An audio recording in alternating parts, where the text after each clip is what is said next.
Hello friends, जय भीम, जय भारत, जय संविधान। हमारे बीच में दिलावर सिंह जी आ जाए। दीक्षा,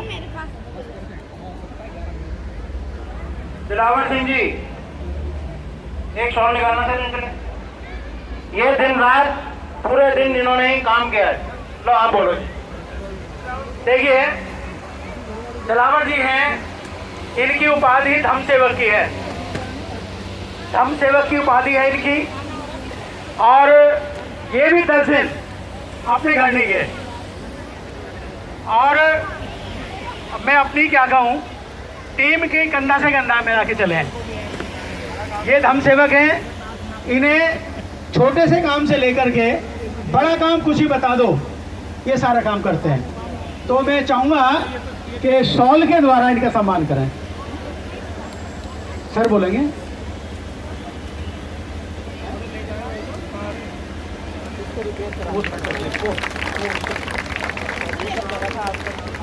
भाई क्लाइम में करो, दोबारा बोलो।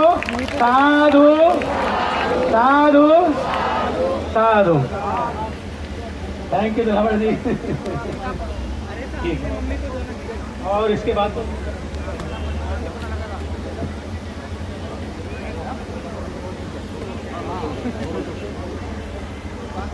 हमारे बीच में शांति स्वरूप बौद्ध जी की पुत्रवधू किरण चांद जी हैं। वो एक सुंदर सी कविता आपके सामने सुनाएंगे। किरण चांद जी। तथागत भगवान बुद्ध को नमन, विश्व रत्न बाबा साहब को नमन, आप सभी धम्म बंधुओं को मेरा जय भीम, नमो बुद्धाय। मैं बाबा साहब की शान में कुछ पंक्तियाँ लिख के लाई हूँ आपको सुनाने के लिए, जो इस प्रकार है। बाबा साहब की देन। बाबा साहब ने हमें सिर्फ दिया ही दिया है, और उनकी बदौलत ही हम जी रहे हैं, खा रहे हैं, पी रहे हैं और अच्छा अच्छा पहन रहे हैं। तो कविता का शीर्षक है बाबा साहब की देन। बाबा साहब ने दिया हमें ज्ञान का उजाला, बहुसंख्यकों का जीवन उन्होंने प्रकाशमय कर डाला। नारी समाज को उन्होंने दी ऐसी शक्ति कि सारे दुख प्रपंचों से हो गई नारी की मुक्ति। वर्ण व्यवस्था का कर दिया उन्होंने नाश, बौद्धमय जगत बनाकर किया दलितों का विकास। शिक्षित बनो, संघर्ष करो, संगठित रहो का दिया दलितों को नारा, ताकि बढ़ सके दलितों में आपस में भाईचारा। बाबा साहब ने दलितों पर कर दिया अपना जीवन कुर्बान, संविधान का निर्माण करके बढ़ाई भारत की शान। ऐ दलित नवयुवकों, सीखो उनसे ज्ञान, लो बाबा साहब से कुछ कर दिखाने की प्रेरणा, और मिटा दो उस ऊंच नीच को और उस भेदभाव को जो आज भी है भारत देश में विद्यमान, जो आज भी है भारत देश में विद्यमान। जय भीम, जय भारत। धन्यवाद। बहुत बहुत साधुवाद।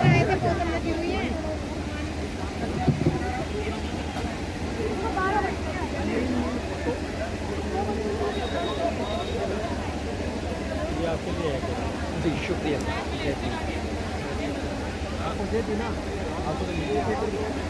मुफ्त वितरण।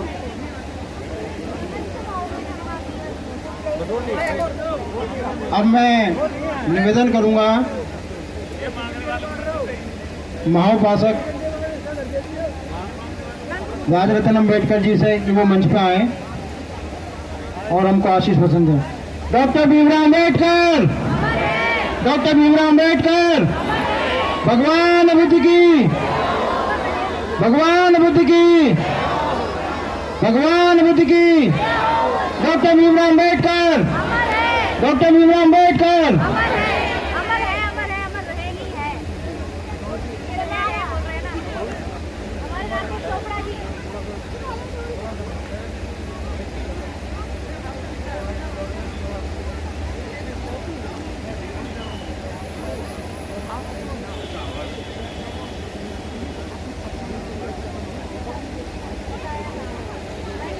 विश्व वंदनीय तथागत सम्यक संबुद्ध विश्व रत्न बोधिसत्व डॉक्टर बाबा साहब अम्बेडकर, इनके विचारों को त्रिवार नमन करता हूँ। मंच पर उपस्थित the Buddhist society of India भारतीय बौद्ध महासभा के दिल्ली प्रदेश के अध्यक्ष CS भंडारी जी, दिल्ली प्रदेश के सह सचिव डॉक्टर सत्येंद्र कुमार जी, कोषाध्यक्ष राजपाल सिंह गौतम जी, सभी कार्यकारिणी, मंच पर उपस्थित वंदनीय भिक्षुगण भिक्षुणी, मंच पर उपस्थित अंबेडकर भवन के अध्यक्ष कुमार सेन बौद्ध जी, यहाँ पर उपस्थित सभी पदाधिकारी, बुद्धिस्ट सोसाइटी ऑफ इंडिया, सभी संस्था के आए हुए पदाधिकारीगण, यहाँ पर उपस्थित सभी मेरे भाइयों को, बहनों को, माताओं को राजरत्न अंबेडकर की ओर से जय भीम। आज हम लोग यहाँ पर धम्म दीक्षा समारोह और जो प्रशिक्षण शिविर हुआ है उसका आज यहाँ पर जो कंक्लूजिंग डे है वो मनाने के लिए, और डॉक्टर बाबा साहब अंबेडकर जी ने आज ही के दिन बौद्ध धर्म की दीक्षा 65 साल पहले बौद्ध धर्म की दीक्षा जो अपनाई, उस धम्म चक्र प्रवर्तन दिन को मनाने के लिए यहाँ पर इकट्ठा हुए हैं। मैं मेरी ओर से, the Buddhist society of India की ओर से और डॉक्टर बाबा साहब अंबेडकर जी के परिवार की ओर से आप सभी लोगों को 65th धम्म चक्र प्रवर्तन दिन के विजयादशमी के बहुत बहुत ढेर सारी मंगल कामनाएं देता हूं। आज हम लोग यहाँ पर उपस्थित हुए हैं। हर साल हम लोग इसी दिन इस अंबेडकर भवन के प्रांगण में इकट्ठा होते हैं। आज कुछ लोग यहाँ पर बौद्ध धर्म की दीक्षा भी प्राप्त करने के लिए, ग्रहण करने के लिए आए हुए हैं। लेकिन मैं आप सभी लोगों को, जो लोग बौद्ध धर्म की दीक्षा लेने के लिए आए हैं, वो लोग भी, जो लोग बौद्ध हैं, बन चुके हैं, उन लोगों के लिए भी कुछ बातें बताना चाहता हूं। और ये बातें यह है कि आज हम लोग बौद्ध धर्म की इस विशाल संस्कृति को जतन करने का काम हम कर रहे हैं। आज ही के दिन डॉक्टर बाबा साहब अंबेडकर जी ने हम लोगों को हिंदू फोल्ड से, हिंदू धर्म से बाहर निकालकर बौद्ध धर्म में हम लोगों को लाया है। लेकिन इस बौद्ध धर्म में लाने का बाबा साहब का हेतु क्या था, ये आज हम लोग भूलते आ रहे हैं, आज हम लोग भूलते जा रहे हैं। और इसलिए मैं आप लोगों को फिर से वो हेतु कि हमारा कॉज क्या है बौद्ध धर्म में आने का, क्या सिर्फ राम की, कृष्ण की, गणेश की मूर्ति हटाकर तथागत बुद्ध की प्रतिमा को बिठाना, क्या इतना ही बुद्धिज्म है? क्या इतना ही बाबा साहब का बौद्ध धर्म का हेतु था? और इसलिए मैं आज बाबा साहब ने आप लोगों को बौद्ध ही क्यों बनाया, उसके पीछे हेतु क्या था, कॉज क्या था, ये बताने की कोशिश करूंगा ताकि आप लोग उस दिशा में पहल करें। अगर बाबा साहब को किसी अन्य धर्म में आप लोगों को लेकर जाना होता तो कई सारे धर्म के दरवाजे बाबा साहब के लिए खुले थे। आपके नजदीक में ही पंजाब आता है। पंजाब के लोगों ने बाबा साहब अंबेडकर जी को सिख धर्म में आने का न्योता दिया था कि आप सिख धर्म अपनाएं। बाबा साहब को सिख धर्म को अपनाने के लिए सोने के रथ से बाबा साहब की रैली निकाली गई थी। बाबा साहब की, आप लोग कहते हो, उस तरह से बाबा साहब अंबेडकर जी की रैली उस सोने के रथ से निकाली गई थी। बाबा साहब को जमीनें दी गई थी कि बाबा साहब आप आपके समाज के लिए स्कूल बनाना चाहते हो, कॉलेज बनाना चाहते हो, शिक्षित करवाना चाहते हो आपके समाज को, हम आपके लिए, आपके समाज के लिए स्कूल बनाते हैं, कॉलेज बनाते हैं। आज भी वो खालसा कॉलेज मुंबई के माटुंगा दादर के इलाके में आज भी खड़ा है। बाबा साहब को इतनी सारी व्यवस्था देने के बावजूद बाबा साहब ने सिख धर्म को नहीं अपनाया। इस्लाम के लोगों ने बाबा साहब को इस्लाम में लाने की कोशिश की कि बाबा साहब आपको जो कुछ चाहिए वो हम देने को तैयार हैं। लेकिन बाबा साहब ने इस्लाम धर्म को भी स्वीकार नहीं किया। ईसाइयों ने, क्रिश्चियनों ने बाबा साहब को क्रिश्चियनिटी में लाने के लिए पहल की, लेकिन बाबा साहब ने क्रिश्चियन धर्म को भी नहीं अपनाया, जो धर्म इस देश में नहीं इस विश्व में पहले से ही एस्टैब्लिश हो चुके थे। उनके संसाधन थे, उनके पास सारे रिसोर्सेस थे, पैसे थे, जमीन थे, सोना था, फिर भी बाबा साहब ऐसे धर्म में आपको लेकर नहीं गए। क्यों लेकर नहीं गए? अब बौद्ध धर्म में आने के लिए किसी ने बाबा साहब को कहा नहीं था कि बाबा साहब आप बौद्ध धर्म में आइए, हम आपको इतनी जमीन देंगे, इतने पैसे देंगे, इतना सोना चांदी देंगे। किसी ने कहा था? किसी ने नहीं कहा। और कोई कहता ही कैसे? क्योंकि उस समय बौद्ध धर्म इस देश से समाप्त हो चुका था। बौद्ध धर्म की ऑफर देने के लिए कोई बौद्ध भिक्षु भी इस देश में उपलब्ध नहीं था कि कोई आए बौद्ध भिक्षु और बाबा साहब से कहे कि बाबा साहब आप बौद्ध धर्म अपनाएं। ऐसा कोई डेलीगेशन भी बाबा साहब के पास बौद्ध भिक्षुओं का नहीं गया था। तो जिन्होंने बाबा साहब को बौद्ध धर्म में अपनाने, बौद्ध धर्म में आने के लिए कभी ऑफर भी नहीं दिया, तो ऐसे बौद्ध धर्म को बाबा साहब ने क्यों चुना है? 4 बड़े बड़े धर्म के लोग बाबा साहब को सारी संपत्ति देने के लिए तैयार थे, आपको सारी व्यवस्था देने के लिए तैयार थे, फिर भी बाबा साहब ने आपको उन धर्म के दरवाजे पर नहीं लेकर गए। आज भी मैं पंजाब जाता हूं, नॉर्थ के स्टेट्स में जाता हूं, वहां पर मुझे एक बहुत बड़ी कम्युनिटी दिखाई देती है जो शेड्यूल कास्ट के लोग हैं, जिन्हें आप लोग आज चमार कहते हो। आज उन लोगों ने हिंदू धर्म का त्याग करके वो सिख धर्म में चले गए कि चलो इस धर्म में समानता है, आज हम सिख हो जाएंगे। लेकिन आज इस देश की ब्राह्मणी व्यवस्था ने सभी धर्मों में घुसपैठ कर ली और वहां पर जाकर भी ऊंच नीच की व्यवस्था कायम कर दी। उस समय बाबा साहब ने मेरे दादाजी को पंजाब में भेजा था कि जाओ और सिख धर्म में किस तरह का बर्ताव होता है, किस तरह का आचरण होता है, इसका पता करवाओ, इसका पता लगवाओ। और जब मेरे दादाजी पंजाब में गए, वहां पर पता चला कि अनुसूचित जाति की या निचले जाति के लोग अगर सिख धर्म में आते हैं तो उनके लिए अलग से व्यवस्था है, उनके गुरुद्वारा अलग है, उनके प्रवेश द्वार अलग है, उनके खान पान की सिस्टम अलग है। मेरे दादाजी ने बाबा साहब को ये आकर बातें बताई कि हमें वहां पर गैर बराबरी की, वहां पर हमारे साथ बर्ताव किया गया और वहां पर पता चला कि जो लोग अनुसूचित जाति के या निचले जाति के लोग इन धर्मों में जाते हैं, वहां पर उनके जाति की आइडेंटिटी मिटाई नहीं जाती। और आज पंजाब के लोग इसी समस्या से जूझ रहे हैं। मेरे पास कितने सिख धर्म के लोग भी आते हैं, वो भी मुझे कहते हैं कि हमारे धर्म में इस तरह से घुसपैठ हो गई है। आज एससी के लोग अगर सिख बनते हैं तो उनको रविदासिया सिख कहा जाता है, मजहबी सिख कहा जाता है। इस तरह से अलग अलग धर्मों के अलग अलग जाति के लोग अगर सिख धर्म में जाते हैं फिर भी उनकी जाति की आइडेंटिटी कायम रहती है। साउथ में जब मैं काम करता हूं, आंध्र में, कर्नाटक में, चेन्नई में, तमिलनाडु में, वहां पर हमारे लोग क्रिश्चियन धर्म में चले गए। हमारे लोग, अनुसूचित जाति के लोग, अछूत कहने वाले, समझी जाने वाले जाति के लोग, उन्होंने क्रिश्चियन धर्म को अपना लिया। उन्हें यह लगा कि आज क्रिश्चियनिटी हमको नजदीक करेगी, हमको अपनाएगी, और वो लोग क्रिश्चियन धर्म में चले गए। आज भी उनकी आइडेंटिटी दलित क्रिश्चियन के नाम से होती है। आज क्रिश्चियन धर्मों में कैथोलिक है, प्रोटेस्टेंट है, दलित हो गए।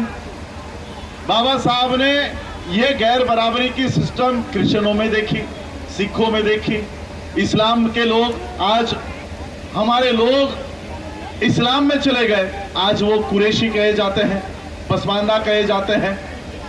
यानी किसी भी धर्म में चले जाओ, आपकी जाति की आइडेंटिटी ये मिटाने के लिए तैयार नहीं है। और इसलिए बाबा साहब अंबेडकर जी 1954 के वर्ल्ड फेलोशिप ऑफ बुद्धिस्ट के कॉन्फ्रेंस में एक भाषण करते हुए कहते हैं कि हमारा बौद्ध होने का कारण क्या है, हम बौद्ध क्यों हो रहे हैं, ये कारण सभी बौद्धों को जानना बहुत जरूरी है कि हम बौद्ध हुए क्यों हैं। क्या सिर्फ 33 करोड़ देवी देवताओं की पूजा हम कर रहे थे, वो बंद करके हमको बुद्धा की वंदना करनी है, नमन करना है, क्या इसलिए हम बौद्ध हुए हैं? बाबा साहब 1954 में वर्ल्ड फिलोसफी ऑफ बुद्धिस्ट के कॉन्फ्रेंस में विश्व के बौद्धों के सामने ये बात करते हुए कहते हैं कि इस तरह का बौद्ध धम्म जो अभिधम्मा के ऊपर आधारित है, जो मेडिटेशन के ऊपर आधारित है, जो कंटेम्पलेशन के ऊपर आधारित है, इस तरह का धम्म भारत के लोगों के सामने प्रस्तुत करना, इस तरह का बौद्ध धम्म भारत के लोगों को देना, this would be fatal to our cause, ये हमारे हेतु के लिए हानिकारक होगा। जिस बुद्धिज्म को बाबा साहब कह रहे कि इस तरह का बुद्धिज्म भारत में नहीं लाना चाहिए, क्योंकि हमारा हेतु, हमारा कारण बौद्ध होने का अलग है। आज मैं चाइना में जाता हूं, जापान जाता हूं, वियतनाम जाता हूं, बुद्धिज्म में बहुत बड़े पैमाने पर मेडिटेशन, आप लोग विपश्यना के नाम से इसको जानते हो, आज भारत में इंट्रोड्यूस किया जा रहा है। भारत के लोगों को विपश्यना की ओर लेकर जाया जा रहा है कि आओ विपश्यना के माध्यम से बौद्ध धर्म से जुड़ने का काम करो। विपश्यना बौद्ध धर्म का भाग है, मैं इसको इनकार नहीं कर रहा। मेडिटेशन बुद्धिज्म का पार्ट है, लेकिन बाबा साहब कहते हैं इस तरह का बुद्धिज्म भारत के लोगों को देना, यह हमारे हेतु के लिए हानिकारक है। तो फिर बाबा साहब का हेतु क्या है? बाबा साहब कहते हैं क्या बुद्धा ने कभी कोई नैतिक चीजें बताई नहीं? हम भारत में ऐसे बौद्ध धर्म को पुनर्जीवित करना चाहते हैं जो मॉरलिटी के ऊपर, यानी नैतिकता के ऊपर आधारित हो, जो समता के ऊपर आधारित हो, जो बंधुभाव के ऊपर, भाईचारे के ऊपर आधारित हो। बाबा साहब ने आपको बौद्ध क्यों बनाया है, इसका एक क्रोनोलॉजी में हम लोग देखते हैं। 1949 में 26 नवंबर 1949 को बाबा साहब अंबेडकर जी ने इस देश को संविधान निर्माण करके दे दिया। संविधान देते समय बाबा साहब को यह अंदेशा था कि यह संविधान तो इस देश का ही नहीं, इस विश्व का सबसे बढ़िया संविधान है, लेकिन जिनके हाथों में है, जिनके हाथों में जा रहा है, वो लोग देश को संविधान पर नहीं चलाएंगे, संविधान के अनुसार नहीं चलाएंगे। और इसलिए बाबा साहब ने कहा कि इस देश का संविधान कितना ही बढ़िया क्यों ना हो, चलाने वाले लोग अगर गलत है तो संविधान किसी काम का नहीं होगा। बाबा साहब को इस बात का अंदेशा हो गया था कि संविधान जिनके हाथों में है वो संविधान चलाने नहीं वाले हैं। 1950 में इस विश्व में एक घटना घटित हो रही थी। 1950 में विश्व के सभी बौद्ध देशों ने एक कॉन्फ्रेंस, एक सम्मेलन आयोजित किया, और उस सम्मेलन के लिए बाबा साहब अंबेडकर जी को न्योता आया। और न्योता आने के बाद जब बाबा साहब इस कॉन्फ्रेंस के लिए गए 1950 के, 27 बौद्ध देशों ने मिलकर यह निर्णय लिया कि हम सभी लोग इकट्ठा होकर एक ऑर्गेनाइजेशन, एक संस्था को हम निर्माण करेंगे जो सिर्फ बौद्ध देशों की संस्था होगी। और वर्ल्ड फिलोसफी ऑफ बुद्धिस्ट का गठन हुआ, जिस गठन करने के कार्यक्रम में बाबा साहब अंबेडकर शामिल थे। बाबा साहब अंबेडकर जी ने 1950 के इस कॉन्फ्रेंस में अपनी उपस्थिति दर्ज की, और उस कॉन्फ्रेंस में यह निर्णय लिया गया कि हर 2 साल के बाद हम फिर मिलेंगे, और जो भी बौद्ध देश बौद्ध धर्म का प्रचार प्रसार करना चाहता है उस देश को हम मदद करेंगे, उस देश में बौद्ध धर्म का प्रचार प्रसार करने के लिए सहायता करेंगे। हर 2 साल में एक बार हम जरूर मिलेंगे। बाबा साहब 1950 के कॉन्फ्रेंस से भारत में आए।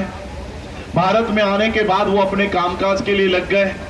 1952 में इस कॉन्फ्रेंस की, इस वर्ल्ड फिलोसफी ऑफ बुद्धिस्ट के दूसरे कॉन्फ्रेंस की तैयारी शुरुआत हो गई। बाबा साहब भारत में थे और उसी साल इस देश में पहली लोकसभा की चुनाव, लोकसभा के इलेक्शंस उस समय यहां पर चल रहे थे, और इसलिए बाबा साहब वर्ल्ड फेलोशिप ऑफ बुद्धिस्ट के दूसरे कॉन्फ्रेंस में नहीं जा पाए। बाबा साहब जब इस देश में लोकसभा के चुनाव के लिए तैयारी कर रहे थे, उस समय बाबा साहब को हराने के लिए कांग्रेस के माध्यम से एक चौथी फेल आदमी को खड़ा किया गया। अब सोचिए, जिन महामानव ने इस देश का संविधान निर्माण किया है, उसको हराने के लिए इस देश में एक चौथी फेल उम्मीदवार खड़ा किया जाता है। जिस महामानव ने इस देश का संविधान निर्माण किया है, वो इस देश के संसद में जा नहीं पाए। बाबा साहब अंबेडकर जी को लोकसभा के इलेक्शन में हरवाया गया, एक चौथी फेल व्यक्ति के माध्यम से हरवाया गया। बाबा साहब को यह समझ में आ गया कि यह व्यवस्था जो मुझे न्याय नहीं दे रही है, वो मेरे लोगों को क्या न्याय देगी। आगे चलकर मेरे लोगों के ऊपर अगर अन्याय होता है, अत्याचार होता है, तो इनके साथ इस देश की व्यवस्था कभी न्याय नहीं करेगी। फिर इनके साथ न्याय अगर करना है तो क्या करना होगा।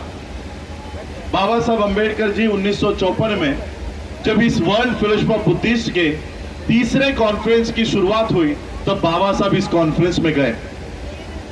इस कॉन्फ्रेंस में जाने के बाद बाबा साहब ने अपना डिटेल मार्गदर्शन वहां पर किया है। उस मार्गदर्शन को मैं आपको बताना चाहता हूं। हर बौद्ध को पढ़ना जरूरी है। जो लोग इस देश में बुद्धिज्म की मूवमेंट चलाना चाहते हैं, उसको बाबा साहब का ये स्पीच 1954 का स्पीच, जिसको हम बुद्धिस्ट मूवमेंट इन इंडिया और ब्लूप्रिंट के नाम से जानते हैं, अगर आपको बौद्ध धर्म की मूवमेंट इस देश में चलानी है तो उसका ब्लूप्रिंट क्या होना चाहिए, ये ब्लूप्रिंट बाबा साहब तैयार करके गए हैं। और ये भाषण बाबा साहब ने वर्ल्ड फेलोशिप ऑफ बुद्धिस्ट की कॉन्फ्रेंस के सामने रखा। क्या कहते हैं बाबा साहब? 1954 में बाबा साहब विश्व के बौद्ध राष्ट्रों को कहते हैं, उस समय यह संगठन 54 कंट्रीज तक फैल चुका था। 27 देशों से शुरू हुआ वर्ल्ड फेलोशिप ऑफ बुद्धिस्ट 1954 में 54 कंट्रीज तक फैल चुका था। 54 देश इसके सदस्य हो चुके थे। और इन देशों के प्रेसिडेंट के सामने बाबा साहब कहते हैं कि आप लोगों ने इतना तामझाम किया है, इतना खर्च बुद्धिस्ट कॉन्फ्रेंस के लिए किया है, ये सारा व्यर्थ है। अब बाबा साहब जिनके कार्यक्रम में गए हैं, उनके ही कार्यक्रम में जाकर कहते हैं कि आपका कार्यक्रम व्यर्थ है। क्यों व्यर्थ है? बाबा साहब कहते हैं आप तो पहले से ही बौद्ध हो। जापान बौद्ध देश, चाइना बौद्ध देश, थाईलैंड बौद्ध है, वियतनाम बौद्ध है। बाबा साहब कहते हैं आप तो पहले से ही बौद्ध हो, आपका पूरा देश बौद्ध है। ऐसे बौद्ध देशों में बौद्ध धर्म का प्रचार और प्रसार करके क्या हासिल करने वाले हो। इसलिए मैं आप लोगों को न्योता देता हूं, आमंत्रित करता हूं कि आप भारत में आओ और विश्व के बौद्ध धर्म के केंद्र बिंदु को भारत को बनाने का काम करो। ये भारत विश्व के बौद्ध धर्म का केंद्र बिंदु बने, ऐसा काम आपको करने के लिए मैं आमंत्रित करता हूं। बाबा साहब ने उन सभी देशों को भारत में आमंत्रित किया। आज इस संस्था के माध्यम से हम लोग बुद्धिज्म का काम कर रहे हैं। ये संस्था बाबा साहब ने 1954 में जब बाबा साहब भाषण करके भारत में आए, उस समय ये संस्था बनाने के लिए बाबा साहब ने रजिस्ट्रेशन करने के लिए कामकाज शुरू किया और 1955 में बुद्धिस्ट सोसाइटी ऑफ इंडिया का गठन हुआ। इसी संस्था के माध्यम से 14 अक्टूबर 1956 विजयादशमी के दिन बाबा साहब अंबेडकर जी ने पहले खुद बौद्ध धर्म की दीक्षा ली और उपस्थित 7 लाख लोगों को बौद्ध धर्म की दीक्षा दी। उसके 2 दिन बाद 16 अक्टूबर को चंद्रपुर में फिर 2 लाख लोगों को बाबा साहब ने बौद्ध धर्म की दीक्षा दी। और बौद्ध धर्म की इस दीक्षा होने के बाद बाबा साहब फिर से चौथे कॉन्फ्रेंस के लिए, पहली कॉन्फ्रेंस 1950 1952 की कॉन्फ्रेंस बाबा साहब अटेंड नहीं कर पाए। 1954 में बाबा साहब इसी कॉन्फ्रेंस में जाकर बौद्ध देशों को भारत से जोड़ते हैं और 1956 में बाबा साहब बौद्ध धर्म के दीक्षा के बाद इसी वर्ल्ड फेलोशिप ऑफ बुद्धिस्ट के कॉन्फ्रेंस में जाते हैं। और जब बाबा साहब इस कॉन्फ्रेंस में जाते हैं, विश्व के बौद्ध, उस समय 72 कंट्रीज, ये बुद्धिस्ट कंट्रीज, ये वर्ल्ड फेलोशिप ऑफ बुद्धिस्ट से जुड़ गई थी। और इन 72 कंट्री के लोगों ने, इस देश के, इन बौद्ध देशों के प्रेसिडेंट ने, कैबिनेट मिनिस्टरों ने, इनके अध्यक्षों ने बाबा साहब अंबेडकर जी को भारत का ही नहीं, विश्व का सबसे बड़ा सम्मान दिया और बाबा साहब को बोधिसत्व ये पदवी बहाल की। और बाबा साहब के लिए कहा, आज भी ये बात वर्ल्ड फेलोशिप ऑफ बुद्धिस्ट के वेबसाइट पर रिजोल्यूशन में अंकित है, आज भी तथागत बुद्ध की तुलना इस विश्व में किसी से नहीं की जाती, किसी से नहीं की जाती। सिर्फ और सिर्फ डॉक्टर बाबा साहब अंबेडकर एकमेव ऐसे महाव्यक्ति है, महामानव है, जिनकी तुलना वर्ल्ड फेलोशिप ऑफ बुद्धिस्ट ने तथागत बुद्ध से की है कि जिस तरह से तथागत बुद्ध ने काम किया उसी तरह से बाबा साहब ने काम किया। और इस बौद्ध धर्म की क्रांति को बाबा साहब ने किया है। इस तरह का बाबा साहब का परिचय वर्ल्ड फेलोशिप ऑफ बुद्धिस्ट ने किया। हर साल हम बाबा साहब अंबेडकर जी के इस अवसर को, इस धम्म चक्र प्रवर्तन दिन को मनाते हैं, लेकिन हम इस दिन को सिर्फ धम्म चक्र प्रवर्तन दिन के अनुसार मनाने के बजाय हम बौद्धों को इस दिन को ऑडिट का दिन भी बताकर मनाना चाहिए। यह हमारा ऑडिट होना चाहिए कि एक साल में हमने बाबा साहब के मिशन को कितना पूरा किया है, कितना पूरा करने का काम किया है। बाबा साहब ने आपको विजयादशमी के अवसर पर 14 अक्टूबर उस दिन तारीख थी, इस अवसर पर बौद्ध देशों से जोड़ दिया। 15 अक्टूबर 1956 को बाबा साहब ने उनका ऐतिहासिक भाषण किया है, जो आज भी आपके वॉल्यूम 18 में छपा हुआ है। एक तरफ बाबा साहब आपको बता रहे हैं कि आपको अब क्या आचरण करना चाहिए। बाबा साहब का भाषण सुनने के बाद जो 7 लाख लोग नागपुर के दीक्षा भूमि में गए थे, 1 हफ्ता लगा उनको अपने घर वापस जाने के लिए। कुछ लोग पैदल आए थे, कुछ लोग ट्रेन पकड़कर आए थे। 1 हफ्ता बीतने के बाद जो लोग बाबा साहब अंबेडकर जी के पश्चात, बाबा साहब अंबेडकर जी के बाद जिन्होंने बौद्ध धर्म के दीक्षा ग्रहण करने का काम किया था, हफ्ते भर के बाद जो लोग घर पहुंचे, वो लोग घर पे जाने के बाद पानी तक उन्होंने नहीं पिया, उन्होंने खाना नहीं खाया होगा, कोई आराम किया नहीं होगा, लेकिन बाबा साहब ने धम्म की दीक्षा दी है और जो बातें बाबा साहब ने बताई है उसका असर उन लोगों पे इतना था कि वो लोग घर में जाने के बाद पहला काम उन्होंने ये किया कि जो 33 करोड़ देवी देवता उनके घरों में घुस बैठे थे, पहले उनको पकड़ा, एक बोरी में डाला और गटर में जाकर डुबो कर लेकर आए। अनपढ़ लोग थे, अनपढ़। आपके दादा दादी जी थे उसमें, आपके परदादा परदादी उसमें होंगी। 1 हफ्ते बीतने के बाद, घर जाने के बाद सारे देवी देवताओं को बोरी में भरकर कचरे के डिब्बे में फेंक कर आए। आज हमको ऑडिट करना होगा, क्या आज हम वो काम कर रहे हैं? आपके दादा दादी, आपके परदादा परदादी ने इन 33 करोड़ देवी देवताओं को कचरे के डब्बे में फेंक कर आए, गटर में फेंक कर आए। आज उनका पोता, उनकी पोती वो कचरे में फेंके हुए देवी देवता वहां से उठाकर फिर से घर में लेकर आ रही, फिर से घर में उठाकर लेकर आ रही है। यह आचरण हो रहा है हमारा। इसलिए सिर्फ 14 अक्टूबर आती है या विजयादशमी आती है, उसी दिन हम केवल बाबा साहब को नमन करने का काम, बाबा साहब ने किए हुए काम को नमन करने का काम हम लोगों को नहीं करना चाहिए।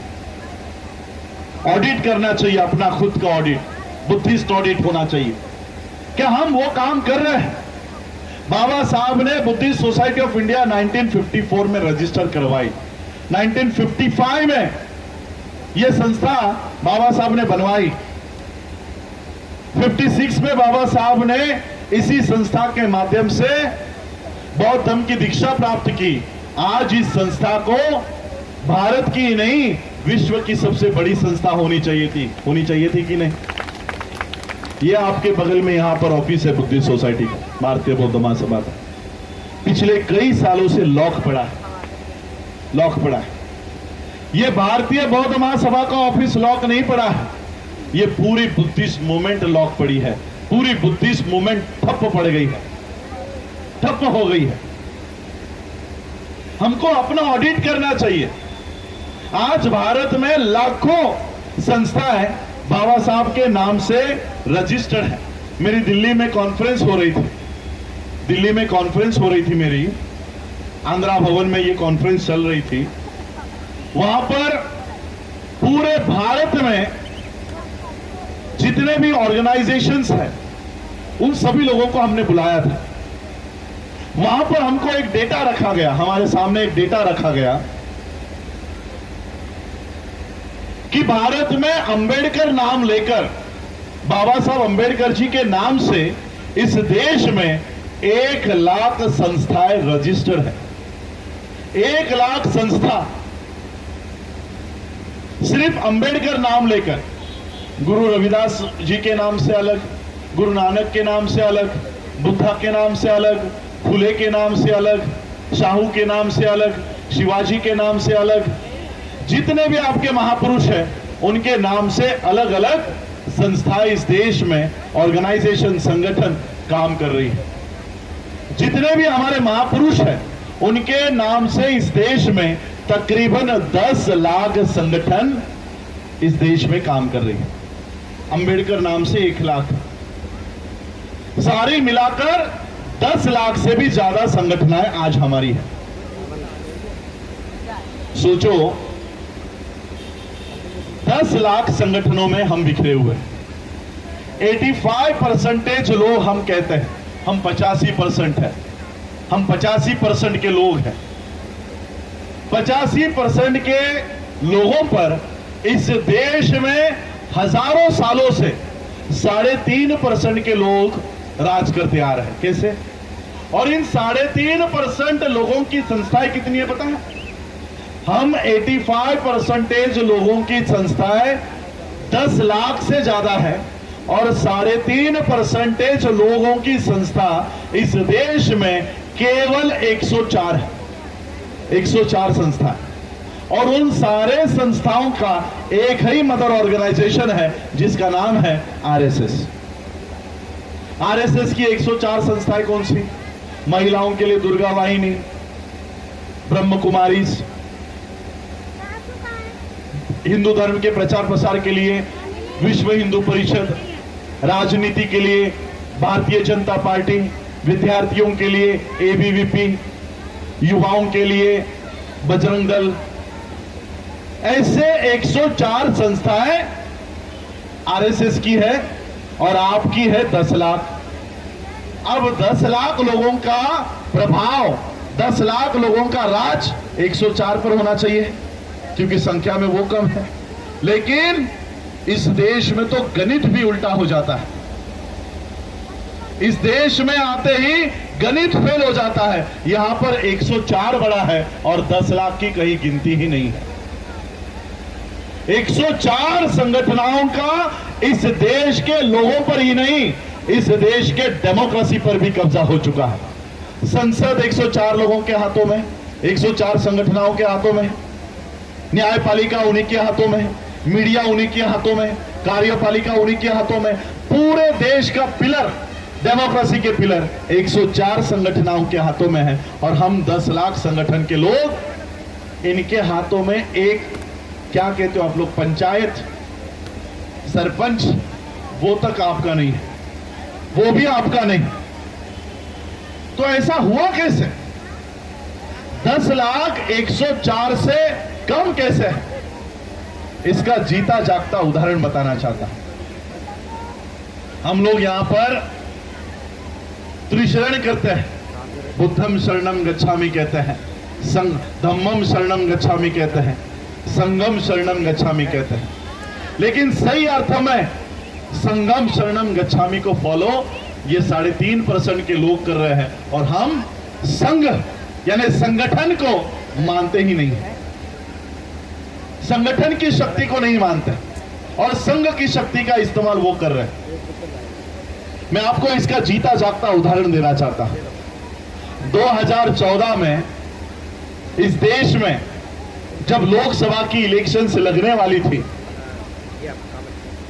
तब इस देश में प्रधानमंत्री के तौर पर लाल कृष्ण आडवाणी का नाम आगे था। सबको पता है लाल कृष्ण आडवाणी इस देश के प्रधानमंत्री पद के दावेदार थे। इस प्रधानमंत्री पद के दावेदार लाल कृष्ण आडवाणी थे। लेकिन एक ही दिन में संघ को यानी आरएसएस को यह लगा कि लाल कृष्ण आडवाणी के नेतृत्व में अगर हम इलेक्शन लड़ते हैं तो शायद हमको इतनी सीटें नहीं मिलेंगी। एक रात में उन्होंने प्रधानमंत्री पद का दावेदार चेंज किया और नरेंद्र मोदी को गुजरात से उठाकर इस देश के प्रधानमंत्री का दावेदार तय कर दिया। आप मुझे बताओ 2014 से लेकर आज तक लाल कृष्ण आडवाणी ने एक बार भी बीजेपी का, संघ का या नरेंद्र मोदी का विरोध किया है? किया है? कभी प्रेस कॉन्फ्रेंस लेकर, कभी सभाओं में, सम्मेलनों में कभी किया? कभी नहीं। लाल कृष्ण आडवाणी इस देश में ब्राह्मणवाद के विचारधारा को फैलाने का काम करता है। नरेंद्र मोदी इस देश में मनुस्मृति के कानून को लागू करने का काम करता है। इस देश में दो ही संस्कृति इस देश में आपस में टकरा रही है, एक मनुस्मृति, दूसरा संविधान यानी बौद्ध धर्म की विचारधारा। बौद्ध धर्म की विचारधारा, दोनों का ही झगड़ा चल रहा है। ये कांग्रेस बीजेपी, बीजेपी कांग्रेस, इसमें कोई झगड़ा नहीं है। इनकी विचारधारा एक ही है। अब नरेंद्र मोदी को इस देश का प्रधानमंत्री घोषित करने के बाद भी लाल कृष्ण आडवाणी विरोध नहीं करता। प्रधानमंत्री पद का भी त्याग करने के लिए लाल कृष्ण आडवाणी तैयार हो जाता है, केवल और केवल उनकी ब्राह्मणी विचारधारा को फैलाने के लिए।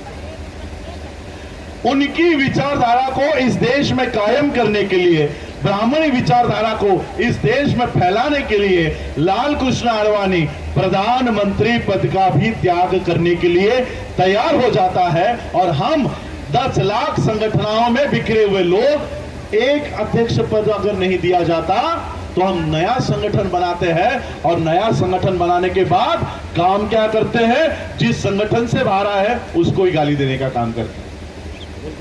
आपके सामने जीता जागता सबूत है, भारतीय बौद्ध महासभा का ऑफिस पिछले कई सालों से लॉक लगाकर पड़ा हुआ है, कोर्ट में केस चल रही है। कैसे बढ़ेगी विचारधारा? कुछ नहीं आपके हाथों में है कुछ। अरे उनके हाथों में पूरा देश है, फिर भी वो ब्राह्मणी विचारधारा को फैलाने के लिए त्याग कर रहे हैं। हमारे हाथ में कुछ भी नहीं है। पता नहीं हम किस ईगो में जी रहे हैं। हमारे हाथ में कुछ नहीं है, बल्कि जो साधन बाबा साहब तैयार कर दिए हैं वो भी हम खत्म कर रहे हैं।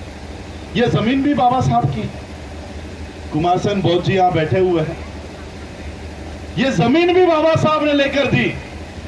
बताओ मुझे, इन 65 इयर्स में हमने बाबा साहब के शेड्यूल में, उनके लिस्ट में कितनी वृद्धि की है? बताओ मुझे, क्या वृद्धि की है हमने? ऑडिट होना चाहिए, हमारा ऑडिट होना चाहिए। सिर्फ बाबा साहब ने दीक्षा दी, आओ नमन करो और चले जाओ घर पे, ये काम मत करो। दीक्षा लेनी है तो बाबा साहब ने बताए हुए तरीके पर चलना होगा। अगर चल रहे हो तो ही लो, वरना बौद्ध धर्म में आने का कोई आपका जरूरत नहीं है। 4 लोग भी हम बौद्ध धर्म को चलाएंगे, लेकिन प्रॉपर चलाएंगे। ऐसे लोग धर्म को आगे बढ़ाने का काम करेंगे। घर में बुद्ध, यहां पर बुद्ध को नतमस्तक हो रहे हो और वहां पर माता की चौकी में जा रहे हो। ऐसे लोग हिंदू धर्म में ही मरे, हमको उनके साथ कोई रिश्ता नहीं रखना है। ऐसे लोग हिंदू धर्म को ही अपनाएं, उनको बौद्ध धर्म में आने की कोई जरूरत नहीं है। बहुत बढ़िया, बहुत बढ़िया। बाबा साहब ने जिस हेतु को जिंदा किया है उसको हमको आगे लेकर चलना है। बाबा साहब के आज संस्थाओं की हालत देख लो। आरपीआई, आप लोगों को कि कोई था संगठन ऐसा, कोई पॉलिटिकल पार्टी थी, खत्म हो गई देश से। समता सैनिक दल 72 गटों में बट गई है।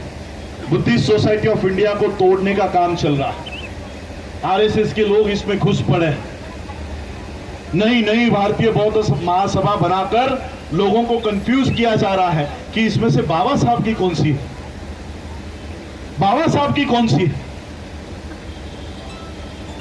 अलग अलग राज्यों में अलग अलग भारतीय बौद्ध महासभा चल रही।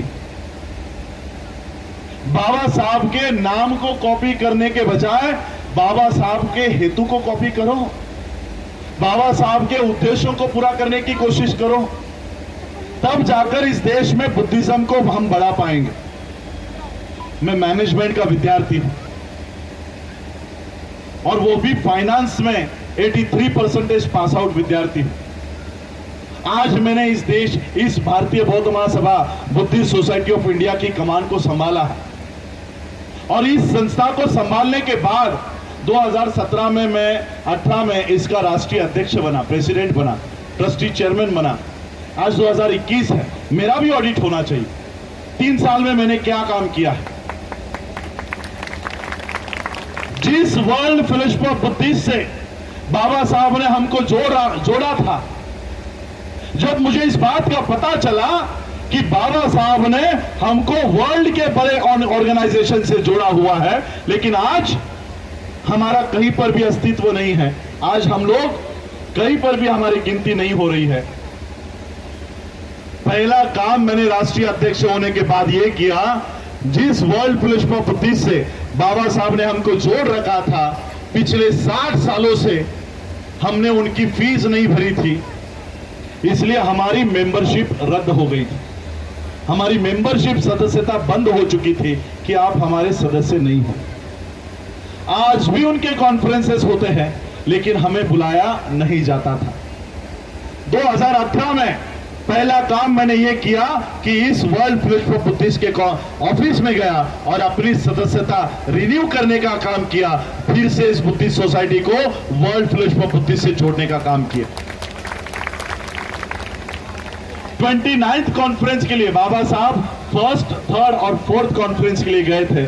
29th कॉन्फ्रेंस के लिए जब मुझे न्योता मिला, तब वहां पर मैं सिर्फ सुनने का काम नहीं किया, वहां पर भारत के बौद्धों की असली परिस्थिति वहां पर बताने का काम किया। वहां से भारत में आने के बाद 60 एकड़ जमीन हमने बुद्धिस्ट सोसाइटी के लिए खरीदी और वहां पर बुद्धिस्ट यूनिवर्सिटी का काम आज भी चल रहा है। वहां पर हम Buddhist world society of India के माध्यम से बुद्धिस्ट यूनिवर्सिटी का गठन करने का काम कर रहे हैं। मेरा संकल्प है, क्योंकि मैं एक मैनेजमेंट का विद्यार्थी हूं, इकोनॉमिक टाइम्स ज्यादा पढ़ते रहता हूं, फाइनेंस की खबरें ज्यादा पढ़ता हूं। पिछले हफ्ते और एक फाइनेंस से रिलेटेड खबर इस देश में आई। अडानी का नाम तो आप सबने सुना है। अडानी पिछले हफ्ते में एशिया खंड का सबसे अमीरों के सूची में दूसरे नंबर पे आया है। एशिया में सबसे अमीर अडानी दूसरे क्रमांक पर है। अब एक बात सोचो, पूरा देश माइनस जीडीपी में चल रहा है, माइनस में चल रहा है, यानी पूरा देश खाई में जा रहा है, लॉस में जा रहा है, नौकरियां जा रही है। अब खुद निर्मला सीतारमण क्या कहती है? देश के पास पैसे नहीं है, देश चलाने के लिए हमको सारी पब्लिक सेक्टर बेचकर हमको पैसे चाहिए। यानी पूरा देश की जो पब्लिक सेक्टर है उसको बेचा जा रहा है। क्यों बेच रहे हैं? क्योंकि देश के पास पैसे नहीं है। एक तरफ देश के पास पैसे नहीं है, देश लॉस में जा रहा है, देश घाटे में जा रहा है, और उसी देश में अगर अडानी रहता है तो अडानी भी लॉस में जाना चाहिए, जाना चाहिए ना। लेकिन यहां उल्टा हो रहा है, देश घाटे में जा रहा है और अडानी दूसरे क्रमांक पर आ रहा है। इस देश का प्रधानमंत्री कहता है मैं 18 घंटे देश के लिए काम करता हूं, बोलता है कि नहीं? और अगर इस देश का प्रधानमंत्री 18 घंटे इस देश के लिए काम कर रहा होता तो देश दूसरे नंबर पे जाना चाहिए था। लेकिन जा कौन रहा है? अडानी। इसका मतलब इस देश का प्रधानमंत्री देश के लिए नहीं, अडानी के लिए काम कर रहा है, अंबानी के लिए काम कर रहा है। इसलिए वो लोगों की तरक्की हो रही है और देश घाटे में जा रहा है। उस खबर में यह लिखा हुआ था अडानी की दिन की इनकम 1000 करोड़ है। 1000 करोड़ एक दिन की आय, एक दिन की इनकम 1000 करोड़ रुपया है, और हम लोगों को यहां पर सैलरी नहीं मिल रही, हम लोगों के नौकरियां जा रही हैं। तो मैंने भी एक उसकी खबर को पढ़ते हुए मेरे दिमाग में कुछ विचार आए। मैंने सोचा कि अगर ये अडानी एक दिन में 1000 करोड़ रुपया कमा रहा है तो बाबा साहब की संस्था महीने में 1 करोड़ रुपया तो कमाए, ऐसा योजना हमको बनाना चाहिए। महीने में 1 करोड़। मैं बुद्धिस्ट सोसाइटी ऑफ इंडिया को आने वाले 10 सालों में अडानी अंबानी के बगल में लाकर रख दूंगा। इस तरह से काम मैं बाबा साहब की संस्था को करना चाहता हूं। अब 1 करोड़ रुपया बाबा साहब के संस्था को महीने में कैसे मिलेंगे? 1 करोड़ रुपया देने वाले लोग तो हमारे पास है नहीं। एक आदमी से अगर 1 करोड़ लेंगे तो 1 करोड़ मिलेगा, लेकिन मैं एक आदमी से नहीं लेना चाहता। अगर 10 आदमी से लूं तब भी 10-10 लाख रुपए देने वाले लोग हमारे पास नहीं है। मुझे 10 लोगों से भी नहीं चाहिए, 100 लोगों से अगर 1-1 लाख रुपए लूं, 1-1 लाख रुपए देने वाले भी लोग हमारे पास नहीं है। 10,000 लेने वाले वो भी हमारे पास इतने नहीं, 1000 रुपया वो भी इतने नहीं। मैं इस लॉकडाउन की घड़ी में एक दिन में 2 राज्यों का दौरा करते रहता हूं। एक दिन में 2 राज्य।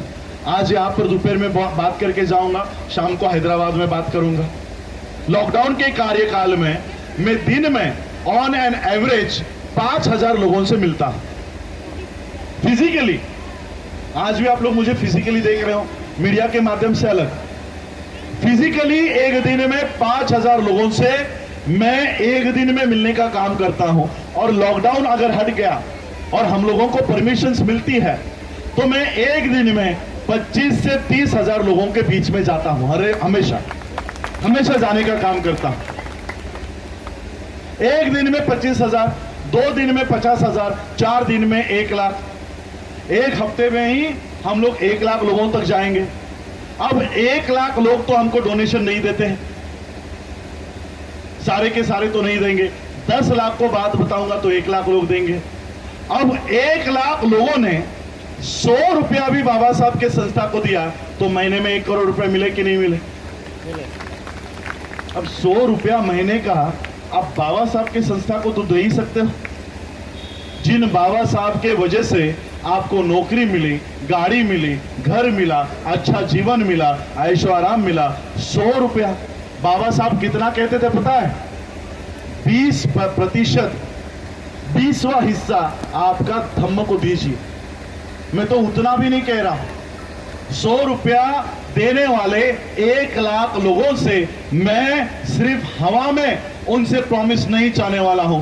शपथ पत्र लिखवाने वाला हूं। इस तरह के पैम्पलेट्स बनाकर उनकी साइन लेने वाला हूं कि आप मुझे महीने में 100 रुपया बुद्धिस्ट सोसाइटी ऑफ इंडिया के खाते में डालोगे। इस तरह के लोगों से शपथ पत्र भरवाने वाला हूं। आप लोग दोगे 100 रुपया एक महीने का, एक दिन का डिवाइड करो, 1-2 रुपए से भी कम हो जाएगा, 5 रुपए से भी, 10 रुपए से भी कम हो जाएगा। सोचिए, हर महीने में बाबा साहब की संस्था को अगर 1 करोड़ रुपया हम दे रहे हैं, 10 महीने में 10 करोड़ हो गए। 10 महीने में ही यूजी